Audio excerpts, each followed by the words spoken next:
ایک جانب خیبر پختونخوا میں تحریک طالبان کی دہشت گرد سرگرمیوں میں مسلسل اضافے سے نمٹنے کے لیے گرینڈ آپریشن شروع کرنے کا سوچا جا رہا ہے تو دوسری جانب وزیر اعلیٰ سہیل آفریدی ایک بار پھر طالبان مخالف فوجی کارروائی کی مخالفت کرتے ہوئے مذاکرات کا پرچم اٹھائے میدان میں نکل آئے ہیں۔ یہ تجویز سامنے آنے کے بعد صوبے میں ایک نئی بحث نے جنم لیا کہ اس طرح کا بھونڈا مطالبہ کیوں کیا جا رہا ہے۔ تحریک انصاف کے اندرونی ذرائع کے مطابق وزیر اعلیٰ سہیل آفریدی کا یہ موقف دراصل پارٹی کے بانی عمران خان کی سوچ کا تسلسل ہے۔ ذرائع کا کہنا ہے کہ عمران خان ہمیشہ طالبان کے خلاف بندوق کے استعمال کی بجائے ان کے ساتھ مذاکرات کے حامی رہے ہیں۔ اپنی وزارت عظمیٰ کے دوران بھی انہوں نے ISI کے سربراہ فیض حمید کے ذریعے اسی پالیسی پر عمل کیا اور ہزاروں طالبان جنگجوؤں کو افغانستان سے واپس لا کر خیبر پختونخوا میں بسایا۔ تاہم ناقدین کے مطابق اس پالیسی کا نتیجہ یہ نکلا کہ آج خیبر پختونخوا دہشت گردی سے سب سے زیادہ متاثر صوبہ ہے۔ اس کے باوجود تحریک انصاف کی صوبائی حکومت اور وزیر اعلیٰ کی جانب سے تحریک طالبان کے ساتھ مذاکرات کی حمایت بدستور جاری ہے۔ صوبائی کابینہ سے خطاب کرتے ہوئے وزیر اعلیٰ سہیل آفریدی نے دو ٹوک انداز میں کہا کہ خیبر پختونخوا میں کسی بھی قسم کے فوجی آپریشن کی اجازت نہیں دی جائے گی۔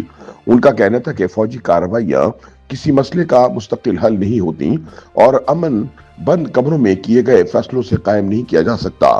وزیر اعلیٰ نے دعویٰ کیا کہ جرگہ سسٹم نے بھی آپریشن کو مسترد کر دیا تھا۔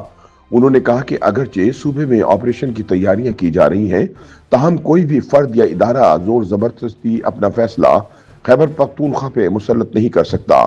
اپنے صوبے کے وزیر اعلیٰ ہونے کے باوجود دہشت گردی کنٹرول کرنے میں مکمل ناکام رہنے والے سہیل آفریدی کھلے عام عمران کی پالیسی کے مطابق تحریک طالبان کے ساتھ مذاکرات کی بات کر رہے ہیں۔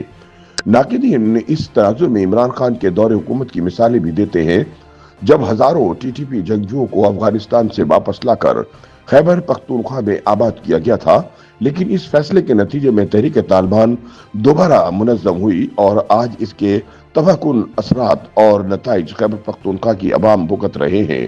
یہ بھی حقیقت ہے کہ پاکستان ماضی میں TTP اور اس سے منسلک عسکریت پسند گروہوں کے ساتھ متعدد امن معاہدے کر چکا ہے، مگر ان میں سے کوئی بھی معاہدہ پائیدار امن قائم کرنے میں کامیاب نہ ہو سکا کیونکہ طالبان کی جانب سے ہر مرتبہ معاہدہ توڑ دیا گیا۔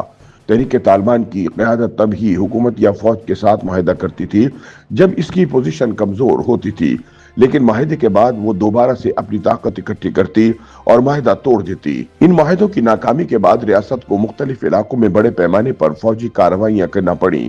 ماضی میں پاکستانی حکام نے جن عسکریت پسند رہنماؤں کے ساتھ امن معاہدے کیے، ان میں کمانڈر نیک محمد، کمانڈر بیت اللہ محسود، حافظ گل بہادر، مولانا صوفی محمد، ملا فضل اللہ، مولوی فقیر محمد اور کمانڈر منگل باغ جیسے لوگ شامل ہیں، لیکن یہ معاہدے چند ماہ سے زیادہ برقرار نہ رہ سکے۔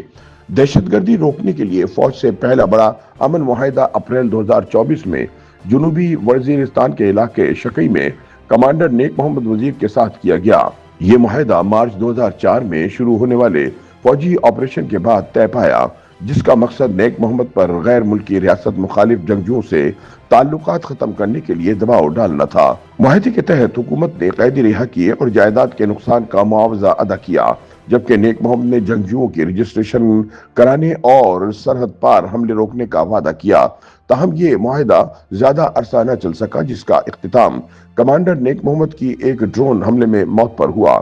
سیاسی تجزیہ کاروں کا کہنا ہے کہ وزیر اعلیٰ سہیل آفریدی کا تعلق قبائلی علاقے سے ہے، جس کے باعث وہ تحریک طالبان کے لیے ہمدردانہ جذبات رکھتے ہیں۔ مبصرین کے مطابق اس ہمدردی کی بنیاد صرف نظریاتی ہم آہنگی نہیں بلکہ قبائلی دباؤ اور زمینی حقائق بھی ہے۔ ناقدین آفریدی کو ایک پرو طالبان کے طور پر دیکھتے ہیں۔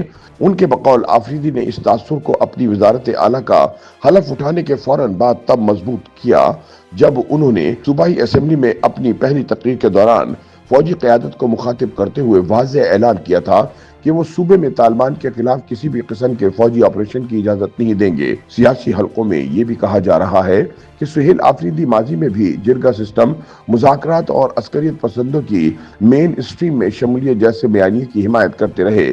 ان کے بیانات میں اکثر ریاستی طاقت کے استعمال کے بجائے قبائلی روایات، مصالحت اور مذاکرات پر زور دیا جاتا ہے، جسے ناقدین طالبان کے لیے نرم گوشہ قرار دیتے ہیں۔